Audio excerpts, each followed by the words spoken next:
কি খাওয়াইলাম বাচ্চারা এতদিন, না না বুঝা বিষ খাওয়াইলাম বাচ্চারা এতদিন। ফুটে দেখি দেখি ফুটে না কেন বাবা? আমি আমি আমি মারি। আসো, এই চিপস খেয়ে বাচ্চারা অসুস্থ হয়ে পড়ছে, বাচ্চাদের রুচি চলে যাচ্ছে। এই চিপসের ভিতরে কি এমন আছে দেখেন।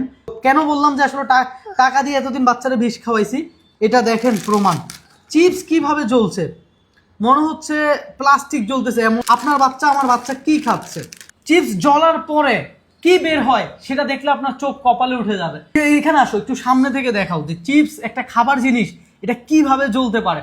কতটা জঘন্যতম খাবার আমরা আমাদের বাচ্চার মুখে দিচ্ছি। অবাক হয়ে গেছি এক ভাইয়ের ভিডিও দেখে যে চিপস এইভাবে জ্বলতে পারে। এখন ফাইনালি আমি যখন চেক দিলাম, দেখি আসলেই তো চিপস জ্বলছে, এইভাবেই জ্বলছে।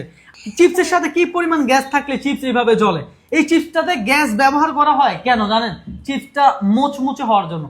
চিপসটা জাস্ট জ্বলার অপেক্ষা। আমি আপনাদেরকে দেখাবো যে আসলে কি হতে যাচ্ছে। চিপস জ্বলার পরে যে জিনিসটা আমি আপনাদেরকে দেখাতে যাচ্ছি, সিরিয়াসলি বলতেছি আপনার চোখ কপালে উঠে যাবে। আহারে, বাচ্চারা এই চিপস খেতে কতটা বায়না ধরে, আর আমরা অভিভাবকরাও বাচ্চাদের মুখে এই চিপস তুলে দিই। মানে আপনারা আজকের পর থেকে আমার মনে হয় না যে আপনারা আর আপনার বাচ্চাকে চিপস খাওয়াবেন। আম্মু জান, তোমার কি মনে হয় এই দৃশ্য দেখার পরে তোমার কি আর চিপস খাইতে মন চাচ্ছে? তুমি তোমার বন্ধুদের উদ্দেশ্যে কিছু বলো যারা আসলে চিপস খায় বেশি। বন্ধুরা, আমার ছোট বন্ধুদেরকে এসব জিনিস খাওয়াবেন না প্লিজ। চিপসের সাথে দেখবেন প্রচুর পরিমাণ বিট লবণ ব্যবহার করে, যা বাচ্চাদের কিডনির জন্য কিন্তু অনেক ক্ষতিকর। এই দেখেন বন্ধুরা, এখান থেকে কি বের হচ্ছে বাবা, তেল দেখেছো? হ্যাঁ, প্রচুর পরিমাণ তেল। একটু একটু দেখাও সামনে থেকে। এই যে চিপসটাতে জ্বলতেছে, এই যে তেল দেখা যাচ্ছে, কি পরিমাণ তেল বের হচ্ছে। অথচ আমরা কিন্তু বুঝতে পারি না যে এই চিপসের সাথে এত পরিমাণ তেল থাকে। এই যে আমি আপনাদেরকে বলছি না যে আমি আপনাদেরকে দেখাবো যে চিপসটা জ্বলার পরে আসলে কি হয়।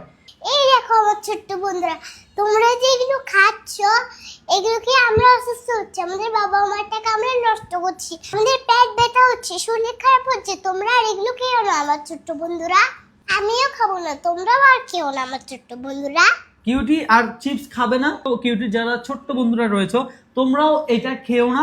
এই চিপস তোমাদের শরীরের জন্য মোটেও ভালো কিছু না। হ্যাঁ, তো কিউটি বুড়ি আজকে থেকে প্রমিস করছে চিপস খাবে না, ঠিক আছে?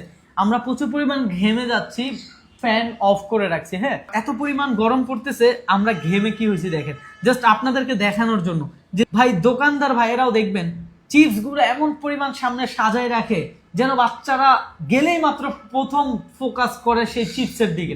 আমি বলেছিলাম আপনার চোখ কপালে উঠবে। এই যে দেখেন কি বের হয়েছে, এই যে দেখেন, দেখা যাচ্ছে কিউটির মা বিউটি, দেখছো? এটা পুরোপুরি যদি জ্বলে যেত না তাহলে তোমরা আরো কিছু দেখতে পারতো। এই দেখো সব কি এই যে দেখো, সব তেল আর তেল না। এখনো কিন্তু এটা পুরোপুরি জ্বলে নেই। ছি, কি বিশ্রী গন্ধ। কি খাওয়াচ্ছি আমরা আমাদের বাচ্চাদেরকে? মানে নিজের পকেটে টাকা দিয়ে বিষ কিনে খাওয়ানোর সমান। এই যে দেখেন, দেখছেন কি পরিমাণ তেল বের হয়েছে। এটা যদি সম্পূর্ণ জ্বলে যেত তাহলে হয়তো বা আরো অনেক তেল আপনারা এখানে দেখতে পাইতেন। হ্যাঁ, তো এতটুকু একটা বাচ্চা যাকে আমরা ভাত খাওয়ানোর সময় লবণ দেই না, আর সেই বাচ্চা এত লবণ খেয়ে ফেলতেছে চিপসে, তো বাচ্চার কিডনি এই লবণটা কিভাবে নিবে? আজকের পর থেকে আমি আর চিপস খাবো না বাবা।